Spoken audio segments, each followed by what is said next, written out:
Bonjour les étudiants, comment allez-vous? Très bien. Et moi, très bien, merci. Aujourd'hui, on va parler d'un nouveau verbe. C'est le verbe faire.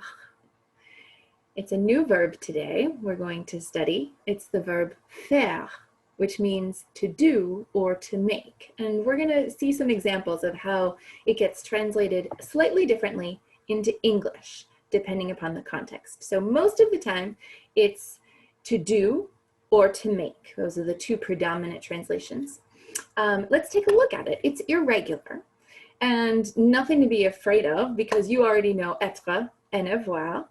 And you also know a whole long list now of the first group of ER verbs. So this is a new irregular verb, but you're going to see some patterns in this as well. So let's take a look. That's the verb faire, to do or to make.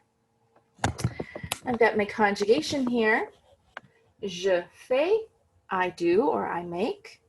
Tu fais, you do or you make. Il, elle, or on fait. He, she, or it does or makes. Now, be careful of the endings. There's an S and an S to end the je and the tu form. The T ends the third person singular form. But the stem is always the same there. Okay, so you'll see some patterns. All right, and then we go to nous faisons, vous faites, and il or elle font.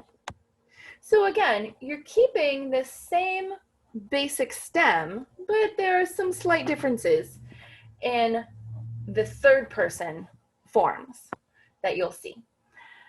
That's okay. You're going to commit them to memory. Once you get used to it, there's nothing hard about it at all. And so I encourage you to jump right in, and we will do that. Let's take a look at a couple of sentences.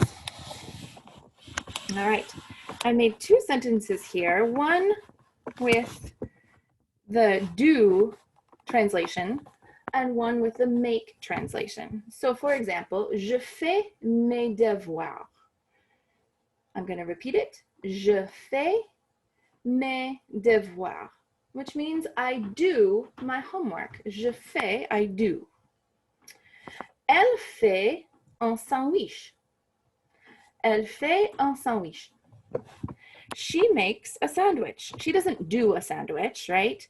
That wouldn't make sense in English. So we changed the translation just a little bit. She makes a sandwich. And again, we're still using the verb faire. We're conjugating it based upon what person we're talking about. So elle would be third person singular. So this is how I'm going to conjugate the verb fait. Je fais would be first person singular. So I'm going to conjugate it with that S on the end. So those are the two basic translations that we talked about.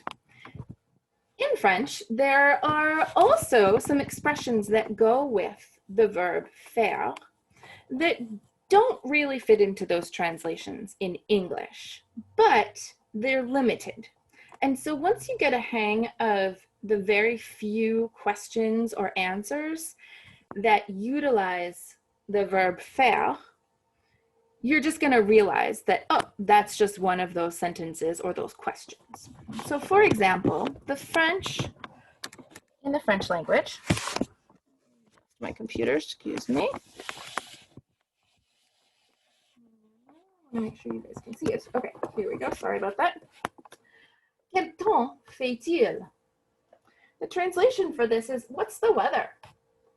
Now, if you're a native English speaker, you might look at this and quel temps, okay, what weather fait-il, makes it? Well, that doesn't really make a lot of sense. What weather makes it? You know, it's just one of those things. It's a different sort of ideology in French. So we would translate that question, what's the weather? And the response, il fait beau, it's beautiful weather. Or il fait mauvais, it's bad weather. You wouldn't say he makes beautiful. It just wouldn't make sense. So again, in the context, you would rely on, you'd say, ah, quel temps fait-il? What's the weather? Il fait beau. It's beautiful. Okay, so that's just one of those things to be aware of in the French language. You're like, oh, it doesn't really have a direct translation to English, but I understand what the meaning is. Now, the third thing to know about the verb faire is that it is sometimes used with other verbs, specifically with activities. So particularly with sports, est-ce que tu fais du ski? Do you, est-ce que tu fais, do you make some skiing is literally the translation. Do you make some skiing? But we wouldn't say that in English. So we would just say, do you go skiing or do you ski?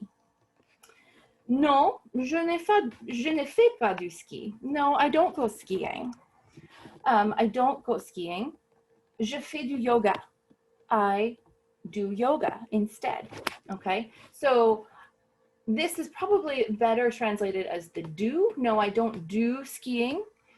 I do yoga. But again, it's not a direct translation. So I want you guys to be aware of that. Again, it's going to come with repetition. It's going to come with familiarity. But just to let you know that those examples exist in the French language. Okay, so félicitations, a nouveau verbe. Congratulations, it's a new verb for you today.